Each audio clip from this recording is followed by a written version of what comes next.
Ninguém, antes de Nelson, havia apreendido tão profundamente o caráter do país e desvendado sem nenhum véu mistificador a essência da própria natureza do homem. O retrato sem retoques do indivíduo, ainda que assuste em pormenores, é o fascínio que assegura a perenidade da dramaturgia rodriguiana. Oi, eu sou o Jefferson Almeida, sejam todos muito bem-vindos. Neste vídeo, nós vamos olhar com muita atenção para aquela que talvez seja a mais importante peça da obra teatral de Nelson Rodrigues. Aquela que, não satisfeita em revolucionar a literatura dramática, se firma como marco fundante da moderna cena teatral brasileira a partir da encenação de 1943 com os comediantes, sob direção de Ziembinski. Vestido de Noiva é a peça que está na mesa de leitura.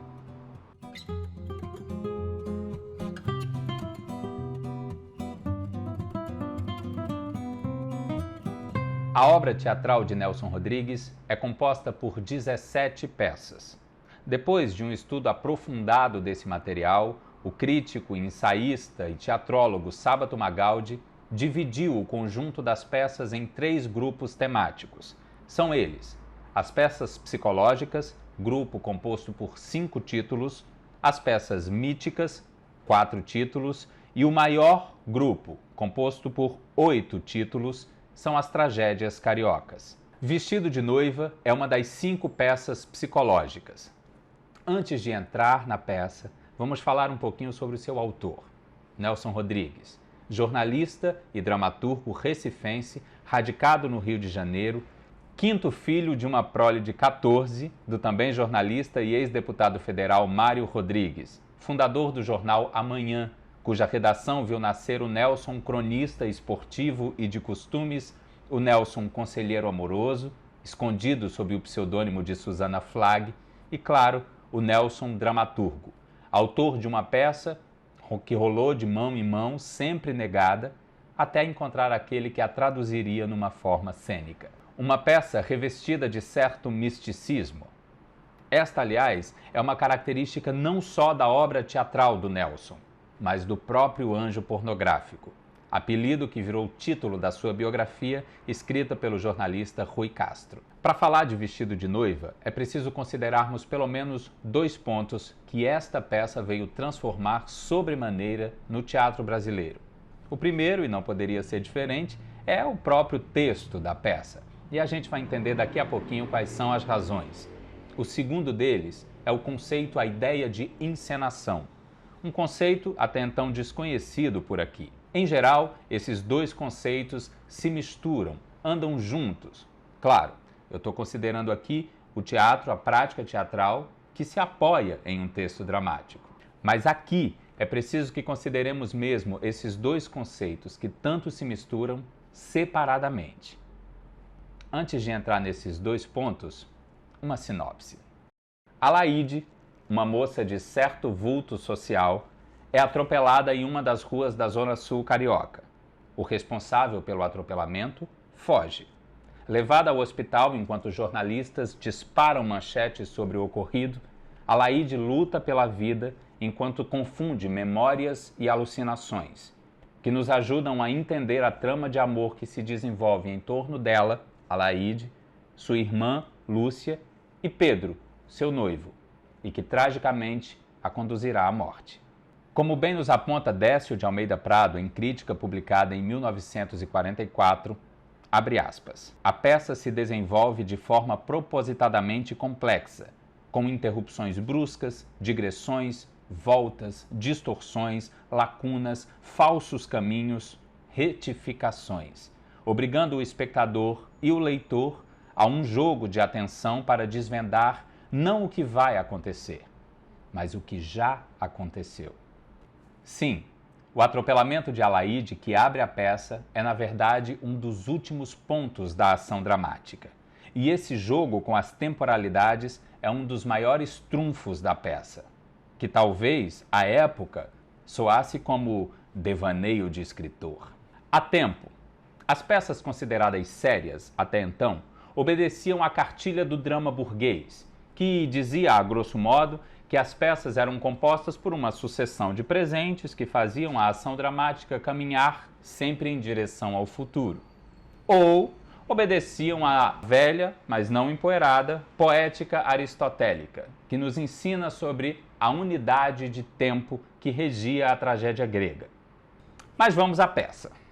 No programa de estreia de Vestido de Noiva, a peça foi creditada como uma tragédia de Nelson Rodrigues, muito provavelmente pelo acontecimento que encerra a peça. Só posteriormente é que ela foi classificada como uma das peças psicológicas. Ambas as definições se aplicam à peça. Contudo, se formos entrar em pormenores formais, faz mais sentido a segunda classificação do que a primeira, embora essa seja uma classificação que se atém ao teatro rodriguiano e não ao teatro universal. Todavia, é esta que vamos utilizar aqui. Dividida em 3 atos, a peça tem a sua ação situada em 3 planos. A realidade, o hospital para onde Alaíde é levada depois do acidente, a redação do jornal e as ruas por onde os jornaleiros gritam suas manchetes, o plano da memória, que se passa todo dentro da casa de Alaíde e de sua família, e o plano da alucinação, o bordel de Madame Clécy. E aqui, já essa ideia de uma peça psicológica fica ainda mais potente, uma vez que 2/3 da peça se passa literalmente em variações entre a memória e a alucinação dentro da cabeça da protagonista, Alaíde.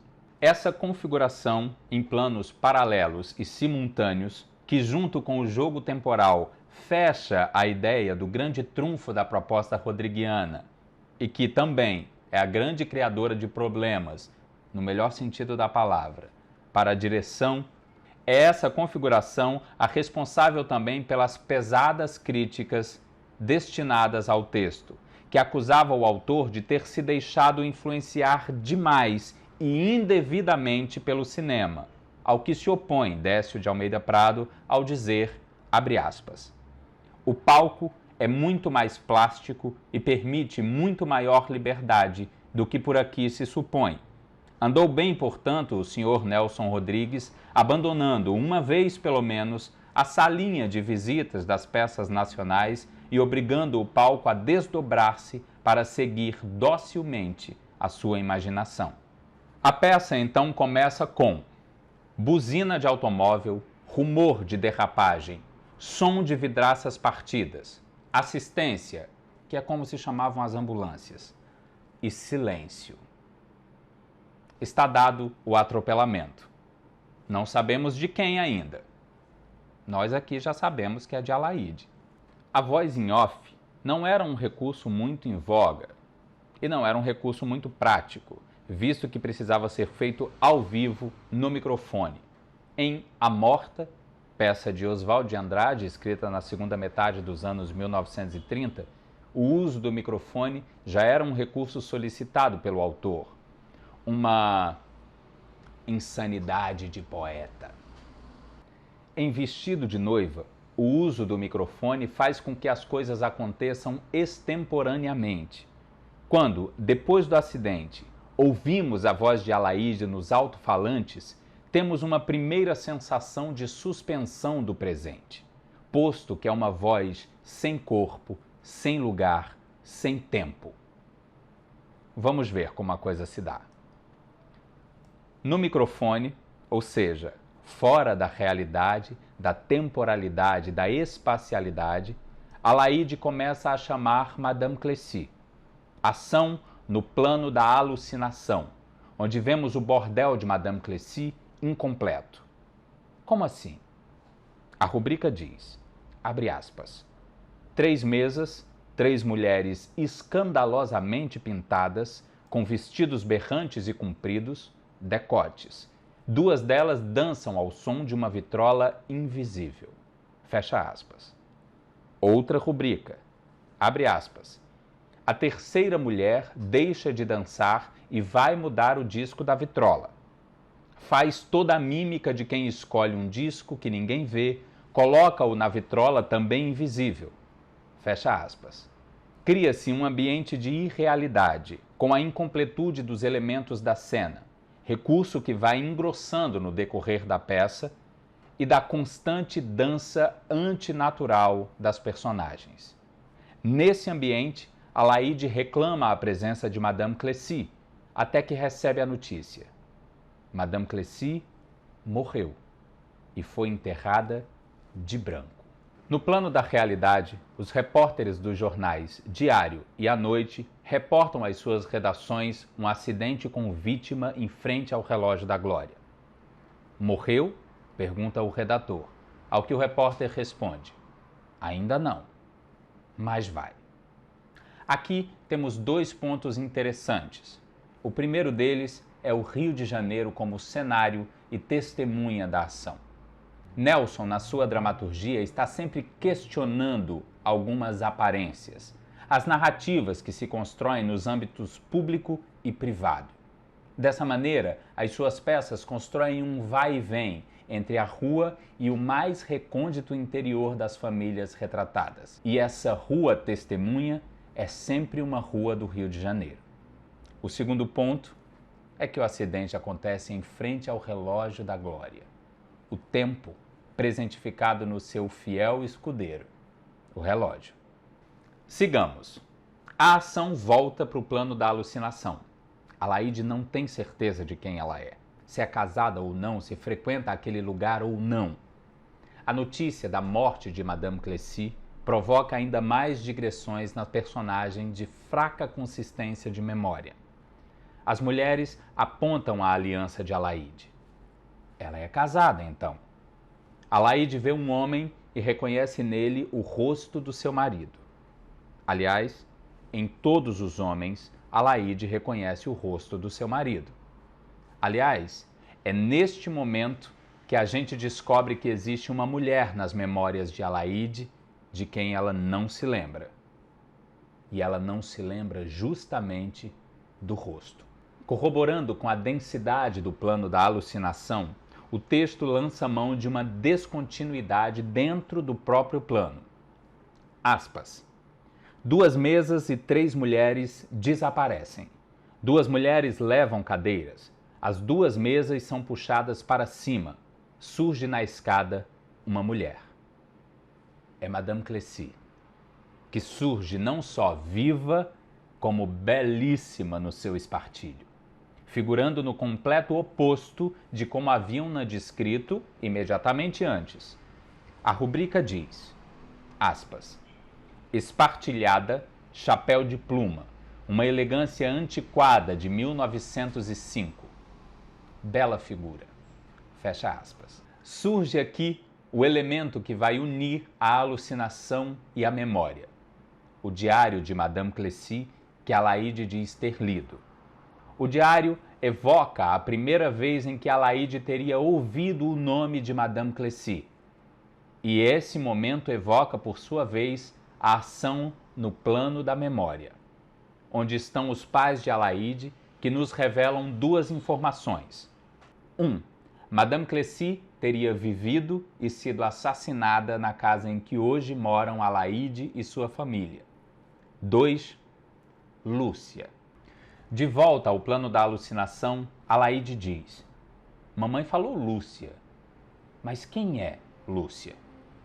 Neste momento, Pedro invade as alucinações de Alaíde e ela então confirma seu casamento e dá um nome ao rosto que ela já reconhecera. Alaíde nos conta que antes que sua mãe mandasse queimar todos os pertences de Madame Clécy, ela foi até o sótão e leu tudo. Deslumbrada com a figura da Madame, ela foi até a seção de jornais da Biblioteca Nacional. Olha aí o Rio de Janeiro de novo. Ela foi até a seção de jornais da Biblioteca Nacional e leu tudo que se havia publicado sobre o seu assassinato. Aliás, desde o começo desse fragmento, a figura de um homem de guarda-chuva, capa e chapéu vocaliza uma acusação para Alaíde. Assassina. Quem responde é o plano da realidade. Mesa de cirurgia, onde 3 médicos tentam recuperar os ossos fragmentados da atropelada. Alucinação. Alaíde diz, Matei meu noivo. Naquele dia eu disse, eu queria ser Madame Cleci, Pedro. Que tal? Em idas e voltas da memória à alucinação, conhecemos um pouco da intimidade de Alaíde e Pedro. Uma relação que já aponta para um esfriamento ou para uma certa proformidade.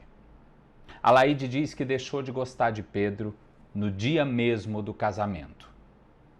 Ela diz, vou abandonar você, fugir daqui. Quero ser livre, meu filho, livre. Pedro reage torcendo o pulso de Alaíde com violência. O que se segue é o assassinato de Pedro, que começa a ser praticado no plano da memória, mas que só chega a termo na narrativa, no plano da alucinação, onde existe um cadáver invisível com quem Alaíde e Madame Cleci se relacionam enquanto decidem o que fazer com ele. A mulher sem rosto de que falamos antes e Lúcia são o assunto da conversa das duas na tentativa de resgatar lembranças. No plano da realidade, os jornaleiros tratam de preguear crimes nas suas manchetes. Uma mulher mata o marido. Tragédia em Copacabana. No plano da alucinação, onde havia um cadáver invisível, há agora um cadáver visível. Lembra que eu falei sobre o recurso da incompletude ir engrossando durante a peça? Era isso a que eu me referia.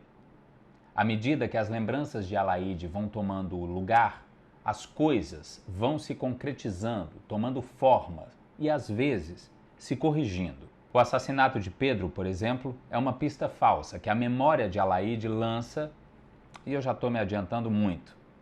Essa pista será corrigida no momento certo. Voltando. No plano da alucinação, onde havia um cadáver invisível, há agora um cadáver visível. É Pedro. O homem que acusa Alaíde de assassina retoma a mulher de véu e Lúcia e recomenda que Alaíde se recorde do dia do seu casamento. Alaíde, pegando a cauda invisível do seu invisível vestido de noiva, passa do plano da alucinação para o plano da memória, acompanhada de Pedro, que se levanta e vai até lá. Atenção para o seguinte, aqui temos um processo em que a alucinação tenta colaborar com a memória. E ambos os planos, vale esta atenção, acontecem dentro da cabeça de Alaíde. Assim que a passagem para qualquer um desses dois planos é absolutamente possível. Tal procedimento não seria possível de um desses dois planos para o plano da realidade. Alaíde e Pedro no plano da memória, no dia do casamento de ambos. E é justamente para revelar o procedimento de afirmação, negação e correção que a peça recorre que serve também este fragmento. Pronta para o casamento, Alaíde pede o buquê à sua mãe, que aparece com o buquê. Ao que a voz de Madame Cleci, figura unicamente da alucinação, corrige. A sua mãe não pode ser. A rubrica diz que a mãe volta de marcha ré e Madame Cleci continua. Ela apareceu só depois. Você sozinha no quarto, sem ninguém, Alaíde? Uma noiva sempre tem gente perto. Você pode não se lembrar, mas lá devia ter alguém sem ser sua mãe. Lembre-se. E aparecem no plano da memória, onde Alaíde faz mímica de retocar a toalete, a mãe e o pai de Alaíde, acompanhados por Dona Laura, mãe de Pedro. Depois de um pequeno diálogo sobre a música a ser tocada na entrada da noiva, Dona Laura, abre aspas, parece ter notado a presença de uma pessoa que até então não vira. Dirige-se a essa pessoa invisível, beijando-a presumivelmente na testa. Desculpe, não tinha visto você. Pausa para a resposta que ninguém ouve. Quando é o seu? Pausa para outra resposta. Qual o quê? Está aí, não acredito. Tão moça, tão cheia de vida? Dona Laura faz um gesto qualquer para a invisível pessoa e vai para junto de Alaíde. Cuidado com a cauda. Dona Laura apanha a imaginária cauda e a entrega a Alaíde. Alaíde, no último olhar, diz: não falta mais nada? A mãe, olhando também: nada, acho que não. O pai, impaciente: já é tarde, vamos descer. Marcha nupcial. Trevas. Fim do primeiro ato. É no começo do segundo ato que finalmente aparece o vestido de noiva. Alaíde está no seu quarto, agora com espelho e tudo mais, quase pronta, e conversa com a mulher de véu, a pessoa invisível da cena que encerra o primeiro ato. E é aqui que a gente conhece um aspecto muito importante da personalidade de Alaíde, e que é o verdadeiro nó do enredo. Alaíde se aproveitou de uma doença da mulher de véu e se aproximou do seu namorado, Pedro. Isso mesmo, Pedro, noivo, marido de Alaíde, era namorado da mulher de véu. E quem é que tem pudor quando gosta? Diz Alaíde. Mas e a mulher de véu? Quem é ela? Madame Clécy pede que Alaíde tente vê-la sem o véu. Agora uma pausa para falar de um recurso que o autor sugere à direção e que é usado constantemente: as trevas. Aqui no começo do segundo ato, este recurso ganha um novo sentido, distanciando-se do puro apelo técnico, filho do corte cinematográfico, que aponta o olhar do espectador deste para aquele lugar. Uma cena é interrompida pelas trevas. A voz de Madame Clécy chama a cena de volta. E quando a luz reacende, nada mudou.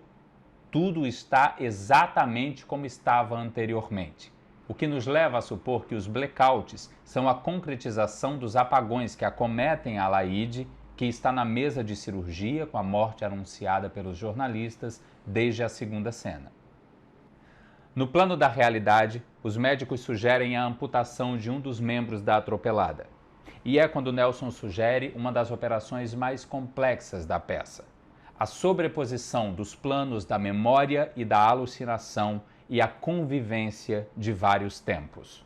É nessa confusão interna ocorrida enquanto Alaíde está sendo operada que sabemos de várias coisas. 1. Alaíde roubou o namorado da mulher de véu. 2. A mulher de véu, além de esbofetear Alaíde, ameaça como vingança de roubar o seu namorado. Não, o seu viúvo, deixando uma ameaça de morte no ar. 3. A mulher de véu assume, a certa altura, que o plano já está em andamento, pois ela já está namorando com Pedro. Descobrimos também que Madame Clécy namorava um colegial de 17 anos e que foi assassinada por ele em novembro de 1905. Essa lembrança recupera um fato fundamental da vida de Alaíde. E finalmente saberemos quem é a mulher de véu. Trata-se de Lúcia. Lembra dela? Que encerra o segundo ato invadindo o casamento de Alaíde e Pedro, também vestida de noiva, no plano da alucinação. No plano da realidade, Pedro chega ao hospital para saber notícias de sua esposa atropelada. Fim do segundo ato.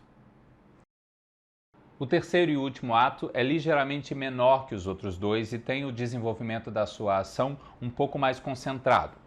Ele começa justamente corrigindo a pista falsa do assassinato de Pedro por Alaíde. Fato que, como ela mesma diz, ficou só no desejo. Agora nós já temos todos os pontos que importam para entender como Alaíde chegou ao atropelamento. Recapitulando, Lúcia namorava Pedro. Alaíde, se aproveitando de um momento em que Lúcia estava acamada, se aproxima e começa a namorar Pedro. Fica noiva dele e vai se casar. No dia do casamento, Lúcia resolve confrontar Alaíde e contar que ela e Pedro são amantes e que futuramente serão casados, deixando uma ameaça de morte no ar. O casamento se realiza, mas Alaíde não consegue se desvencilhar da ameaça feita por Lúcia. Discute constantemente com Lúcia. Isso sabemos agora no terceiro ato. quando também sabemos que foi depois de uma dessas discussões que Alaíde saiu e foi atropelada. Com efeito, Pedro e Lúcia nada têm a ver com a morte de Alaíde, embora a tenham discutido e planejado muitas vezes. É, aliás, esse debate moral que se coloca entre Pedro e Lúcia no plano da realidade. Alaíde morre na mesa de cirurgia. O fato é antecipado em cena pelo surgimento de Lúcia e Pedro no plano da alucinação, já enlutados, ao que Alaíde acusa instantes antes de efetivamente morrer. Vocês estão tão certos da minha morte que já até botaram luto. Alaíde morre na mesa de cirurgia. Enquanto seu corpo é velado na sala, no cômodo ao lado, Lúcia e Pedro discutem sobre o futuro dos dois. Ele tenta se aproximar, ela diz que ele só a toca depois de casados. Aí, a peça passa por 2 saltos temporais. Uma locução anuncia o enterro de Alaíde nas trevas, um rápido diálogo entre Lúcia e sua mãe, e novamente, trevas, onde ouvimos as vozes dos pais de Lúcia falando do retorno de uma viagem à serra onde fora cumprir o luto. 3 falas depois, Lúcia já está se vestindo para o casamento, numa repetição da cena que vimos no 2º ato, com Alaíde. Lúcia, como Alaíde, pede o buquê e, poeticamente, é o fantasma da irmã quem vem entregá-lo. Numa mistura entre as marchas nupcial e fúnebre, a peça chega ao fim. Abre aspas. No fundo desse drama, que poderia ser simplesmente pequeno e sórdido, paira a figura de Madame Bovary, a personagem do escritor francês Gustave Flaubert, que, deixando-se levar pelas leituras dos romances românticos, abandona a vida de dona de casa pequeno-burguesa para entregar-se à força das paixões reais ou imaginárias, até encontrar a morte. É assim que Flávia Aguiar refere-se a Vestido de Noiva no roteiro de leitura da edição publicada da peça pela editora Nova Fronteira. Na mesma crítica em que defende o direito de Nelson se deixar influenciar pelo cinema, Décio de Almeida Prado critica os diálogos da peça, afirmando que, abre aspas, em última análise, quem faz a peça é o diálogo, sempre o diálogo, fecha aspas. Ele vai dizer que muitas vezes a coloquialidade com que as falas são ditas não emprestam ao texto o tom trágico que ele poderia ter. A isso que Décio critica, Flávio elogia, chamando de uso de uma linguagem expressionista que exacerba imagens e situações extremas, valorizando ao mesmo tempo o coloquial da linguagem e a liberdade da imaginação cênica. Sobre este assunto, vale a pena ler o artigo A Precisão das Falas e a Concretude Cênica em Nelson Rodrigues, artigo de Antônio Guedes, publicada na revista Folhetim, número 29. Vestido de Noiva inaugurou o modernismo teatral brasileiro. Certamente, se você já ouviu falar de Vestido de Noiva num contexto de estudo, você já ouviu essa afirmação. Mas como isso aconteceu? Nos conta Rui Castro, abre aspas. Uma cópia da peça caíra nas mãos de Tomás Santa Rosa em março de 1943. Santa Rosa leu e não quis acreditar. Passou-a a Brutus Pedreira, que também leu e também não acreditou. Brutus passou-a a Zimbinski, e o comentário de Zimbinski confirmou o que eles suspeitavam. Não conheço nada no teatro mundial que se pareça com isso. Zimbinski, ator e diretor polonês, que chegou ao Brasil 2 anos antes, em 1941, fugindo dos assombros da Segunda Guerra Mundial, ele então com 33 anos, carregava em seu currículo, entre outras coisas, a direção do Teatro Nacional de Varsóvia, o que, afora seu assombroso talento, lhe dava a desenvoltura necessária para, em palavras do próprio Nelson, pôr abaixo dos cachorros o teatro brasileiro e mundial. 8 meses separaram a estreia do acerto feito para a montagem. 2 contos de réis para o autor, o que superava em 4 vezes o salário de Nelson como jornalista do Globo Juvenil.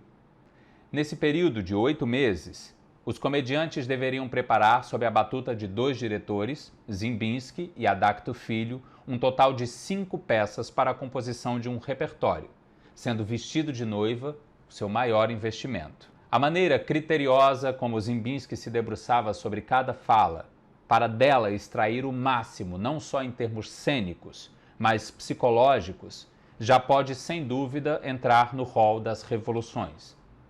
Contudo, a primeira revolução prática seria uma exigência que para os dias de hoje pode soar quase óbvia: a extinção do ponto. Aquela caixinha de madeira onde ficava um sujeito responsável por soprar as falas para o elenco. O texto deveria estar decorado e na ponta da língua. Com isso, o diretor começou a dar aos ensaios um caráter de muita seriedade, exigindo não só a presença de todo o elenco, como pontualidade. Calma. É preciso considerar que os comediantes eram uma companhia de teatro amadora, formada por funcionários públicos, advogados, jornalistas, estudantes de direitos e engenharia, bancários, secundaristas e, por fim, por socialites da altura de Evangelina Gimli, sob o pseudônimo de Lina Gray, ficaria responsável por nada menos que a Laíde. Teatro para eles não era exatamente profissão, embora eles recebessem para suas realizações verbas do governo, fato que gerava incômodo nas companhias profissionais. Sobre isso, Eduardo Cafezeiro e Carmen Gadelha dizem, abre aspas, o grupo Os Comediantes nasceu em 1938 no âmbito da Associação de Artistas Brasileiros, organização que reunia a elite carioca para apreciar obras de artistas que haviam participado ou eram herdeiros de 22. Alguns deles assumiram cargos públicos nos quadros burocráticos getulistas. Fecha aspas. Cafezeiro e Gadelha, aliás, questionam essa unanimidade quanto à responsabilização pela modernização da cena teatral brasileira e da dramaturgia, citando 2 precedentes, Amor, de Oduvaldo Viana Filho, e O Rei da Vela, de Oswald de Andrade, também citados por Décio de Almeida Prado em O Teatro Brasileiro Moderno. Vale a leitura do capítulo Os Comediantes, a Elite em Cena, do livro História do Teatro Brasileiro, lançado pela editora UFRJ em parceria com a Funarte. Assim como a parte 2, a modernização do teatro brasileiro, de 1938 a 1958, do 2º volume da Outra História do Teatro Brasileiro, lançada pela editora Perspectiva em parceria com o Sesc. O processo de ensaios de Vestido de Noiva é repleto de causos. Para conhecê-los melhor, recomendo a leitura do Anjo Pornográfico, a biografia do Nelson escrita pelo romancista e jornalista Rui Castro. Voltando. 28 de dezembro de 1943, Teatro Municipal do Rio de Janeiro. Estreia de Vestido de Noiva. Nos conta Rui Castro. Abre aspas. A plateia podia esperar muita coisa, mas não pelo que transcorria diante dos seus olhos. 140 mudanças de cena, 132 efeitos de luz, 20 refletores, 25 pessoas no palco e 32 personagens, contando com os 4 pequenos jornaleiros de verdade que gritavam as manchetes de A Noite. Mesas e cadeiras subiam e desciam do palco manobradas por cordões invisíveis. Um personagem se transformava em outro e depois em outro, vivido pelo mesmo ator. Os planos se cruzavam, se sobrepunham, se confundiam. Grande parte da plateia se sentia ofendida por não estar entendendo, e a outra sentia-se ofendida pelos temas do adultério e da prostituição e por frases como "é tão fácil matar o marido". Fecha aspas. Ziembinski encenaria outros 4 textos rodriguianos, se destacando como aquele que, entre os que fizeram as primeiras encenações de Nelson, não se limitavam a montar o texto, mas se servia dele para construir uma linguagem própria, na maioria das vezes em busca de um expressionismo que, em vez de situar a ação em ambientes decorativos, criava, com auxílio primordial da cenografia de Tomás Santa Rosa e da iluminação, espaços a serem utilizados pelas marcações cênicas. A Semana de Arte Moderna de 22 transformou sobremaneira os rumos dos mais variados campos das artes. Mas, embora tendo sido abrigada em um teatro, o Municipal de São Paulo, seus reflexos no teatro demoraram a aparecer. A exemplo de O Rei da Vela, peça emblema que só foi montada mais de 40 anos depois da semana pelo Grupo Oficina, sob direção de Zé Celso Martinez Correia. Vestido de Noiva foi então, mais de uma década depois do evento modernista, a primeira vez em que se apostou no texto e na construção da cena em recursos mais experimentais e de limites mais expandidos, apontando para uma vanguarda que se opunha ao dramalhão, às comédias de costume e ao teatro musicado, herança do século XIX. Flávio Aguiar explica, abre aspas, em primeiro lugar, uma nova geração de atores entra em cena, formados em geral longe dos palcos profissionais. Vinham do teatro amador e dos teatros universitários. Essas universidades vinham também formando um novo público, ávido por inovação. A renovação das artes plásticas permitiu que Santa Rosa fizesse criações ousadas na arquitetura cênica e nos figurinos.